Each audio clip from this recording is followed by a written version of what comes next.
Hi, hello, namaskara, and welcome to EU Media Enrichment Upliftment. As we continue our journey with Swamiji to Almora from Colombo, we are reciting the book Lectures from Colombo to Almora. This is chapter and episode number 10, Reply to the Address of Welcome at Madras.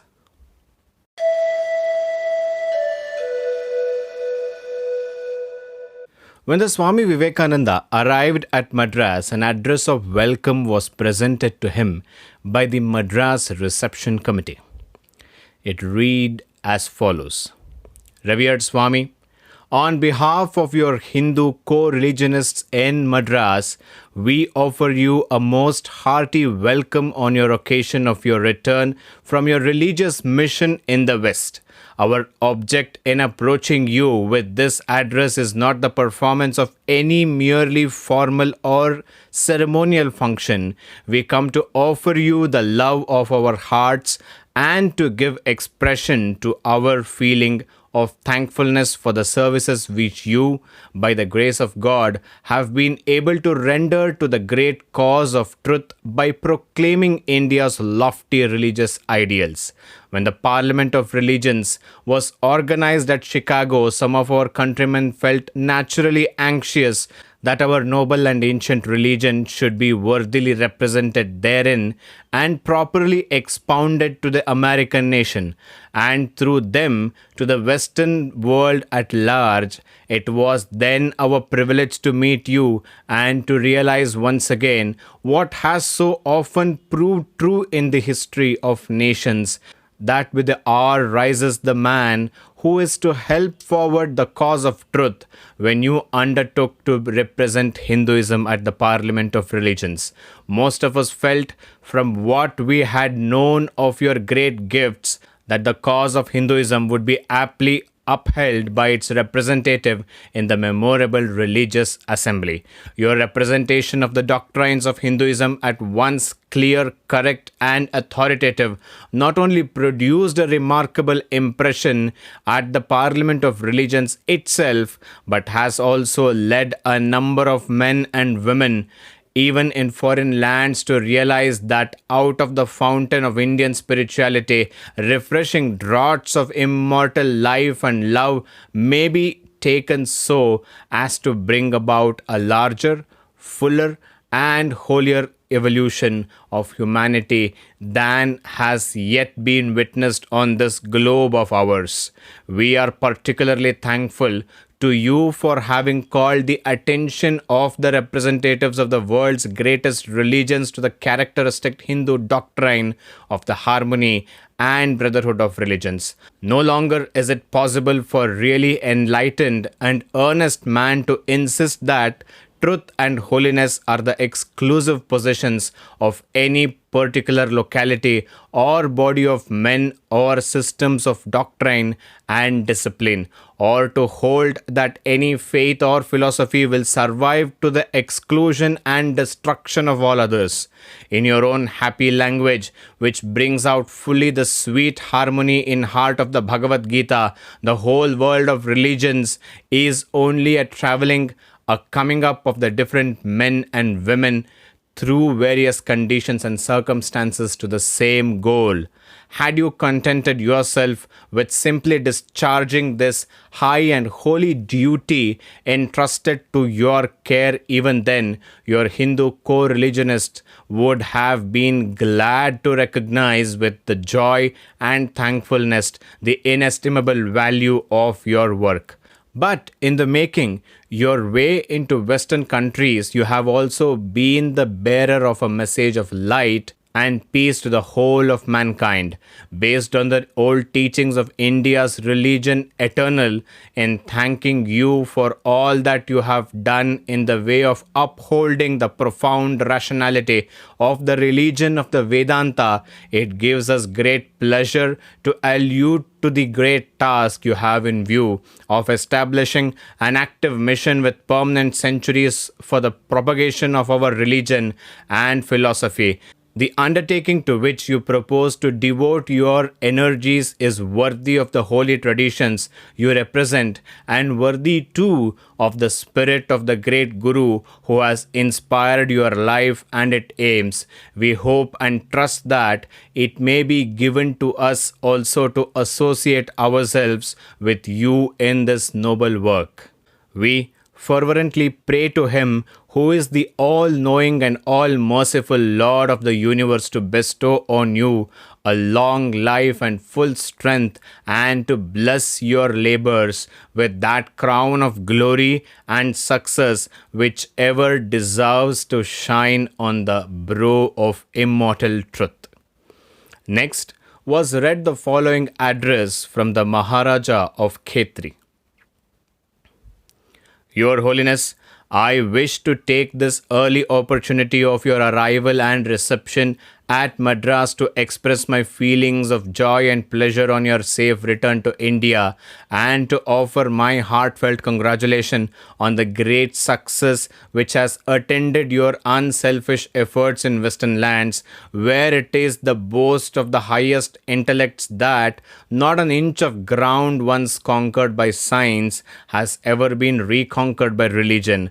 Although indeed science has hardly ever claimed to opposite true religion, this holy land of Aryavarta has been singularly fortunate in having been able to secure so worthy a representative of her sages at the Parliament of Religions held at Chicago, and it is entirely due to your wisdom, enterprise, and enthusiasm that the Western world has come to understand what an inexhaustible store of spirituality India has even today. Your labors have now proved beyond the possibility of doubt that the contradictions of the world's numerous creeds are all reconciled in the universal light of the Vedanta, and that all the people of the world have need to understand and practically realize the great truth that unity in variety is nature's plan in the evolution of the universe, and that only by harmony and brotherhood among the religions and by mutual toleration and help can the mission and destiny of humanity be accomplished. Under your high and holy auspicious and the inspiring influence of your lofty teachings, we of the present generation have the privilege of witnessing the inauguration of a new era in the world's history, in which bigotry, hatred, and conflict may, I hope, cease, and peace, sympathy, and love reign among men.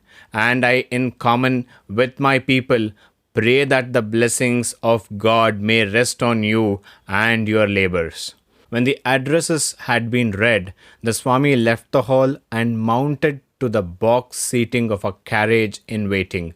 Owing to the intense enthusiasm of the large crowd assembled to welcome him, the Swami was only able to make the following short reply, postponing his reply proper to a future occasion. Man proposes and God disposes. It was proposed that the address and the replies should be carried in the English fashion, but here God disposes. I am speaking to a scattered audience from the chariot in the Gita fashion. Thankfully we are, therefore, that it should have happened so.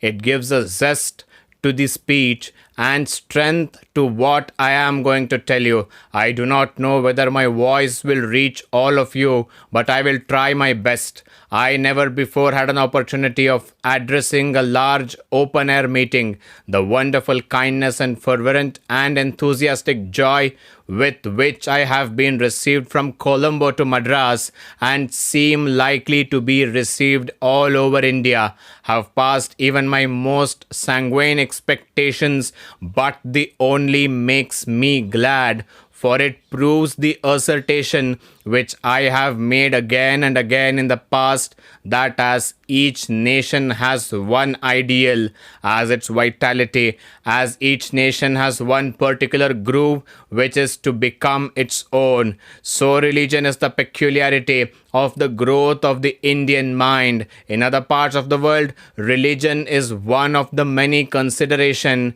In fact, it is minor occupation. In England, for instance, religion is a part of the national policy. The English church belongs to the ruling class, and as such, whether they believe in it or not, they all support it, thinking that it is their church. Every gentleman and every lady is expected to belong to that church.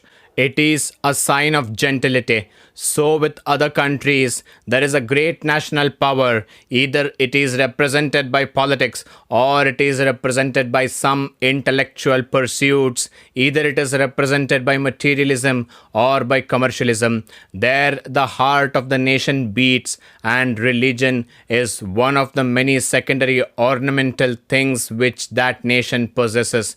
Here in India, it is religion that forms the very core of the national heart. It is the backbone, it is the bedrock, the foundation upon which the national edifice has been built. Politics, power, and even intellect from a secondary consideration here. Religion, therefore, is the consideration in India. I have been told 100 times of the want of information there is among the masses of the Indian people, and that is true. Landing in Colombo, I found not one of them had heard of the political upheavals going on in the Europe, the changes, the downfall of ministries, and so forth. Not one of them had heard of what is meant by socialism and anarchism, and of this and that change in the political atmosphere of Europe. But there was a sannyasi from India sent over to the Parliament of Religions, and that he had achieved some sort of success had become known to every man, woman, and child in Ceylon. It proves that there is no lack of information nor lack of desire for information, where it is of the character that suits them, when it falls in line with the political necessities of their life. Politics and all these things never formed a necessity of Indian life, but religion and spiritual have been the one condition upon which it lived and thrived and has got to live in the future. Two great problems are being decided by the nations of the world. India has taken up one side and the rest of the world has taken the other side. And the problem is this: who is to survive? What makes one nation survive and the others die? Should love survive or hatred? Should enjoyment survive or renunciation? Should matter survive or the spirit in the struggle of life? We think as our ancestors did, away back in prehistoric ages, where even tradition cannot pierce the gloom of that past. There our glorious ancestors have taken up their side of the problem and have thrown the challenge to the world. Our solution is renunciation, giving up, fearlessness, and love. These are the fittest to survive. Giving up the senses makes a nation survive. As a proof of this, there is a history today telling us of mushroom nations rising and falling almost every century, starting up from nothingness, making vicious play for a few days, and then melting. This is big, gigantic race which had to grapple with some of the greatest problems of misfortunes, dangers, and vicissitudes, such as never fell upon the head of any nations of the world, survives because it has taken the side of renunciation. For without renunciation, how can there be a religion? Europe is trying to solve the other side of the problem as to how much a man can have, how much more power a man can possess by hook or by crook, by some means or other. Competition, cruel, cold, and heartless is the law of Europe.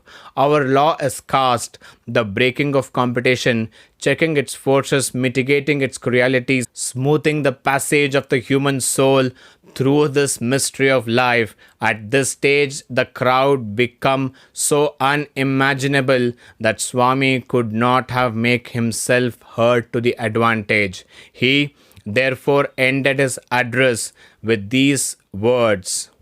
Friends, I am very much pleased with your enthusiasm. It is marvelous. Do not think that I am displeased with you at all. I am, on the other hand, intensely pleased at the show of your enthusiasm. That is what is required.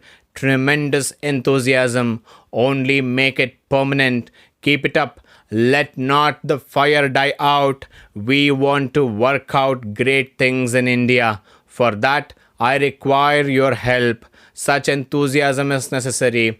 It is impossible to hold this meeting any longer. I thank you very much for your kindness and enthusiastic welcome. In calm moments, we shall have better thoughts and ideas to exchange. Now, for the time, my friends, goodbye. It is impossible to address you on all sides. Therefore, you must content yourself this evening with merely seeing me. I will reserve my speech for some other occasion. I thank you very much for your enthusiastic welcome. This was the speech by Swami Vivekananda when he was received at Madras. For more episodes, keep watching EU Media, Enrichment, Upliftment. Thank you.